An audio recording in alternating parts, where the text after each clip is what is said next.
Hello buddies, welcome to twinkling twilight. Already Raji Pramila వీళ్ళు తెచ్చేది చెప్పాను కదా. ఇప్పుడు మొన్న నేను ఇంటికి వెళ్ళినప్పుడు ఏమేమి తెచ్చానో చూసేయండి. అండ్ మధ్యలో రాజీ అక్కడ డైలాగ్ కూడా వేస్తుంది.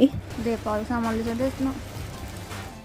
ఇవే కాదు ఇంకా చాలా ఉన్నాయి, కానీ వీడియో డిలే అవటం వల్ల ఈ మా పొట్టలోకి కూడా వెళ్ళిపోయినాయి కూడా.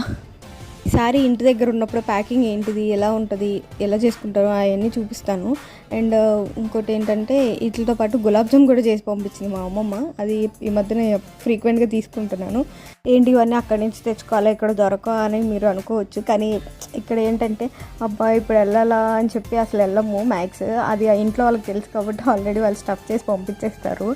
ఇది ఎలాగో పండగలు ఆ టైం కాదు కాబట్టి ఇంకా బయట చెత్త వచ్చింది. లేదంటే పిండి వంటలు వచ్చాయి. అండ్ ఇవన్నీ చూడడానికి మీకు ఎలా ఉందో కానీ నాకు మోసుకురావడానికి దోలు తీరిపోద్ది. ఇవి వచ్చేసి పచ్చళ్ళు, అవి 4 రకాలు పెట్టింది. మీలో ఎవరైనా హాస్టలర్స్ ఉన్నారా? ఉంటే మీరేం క్యారీ చేస్తారో కామెంట్ చేసేయండి. షార్ట్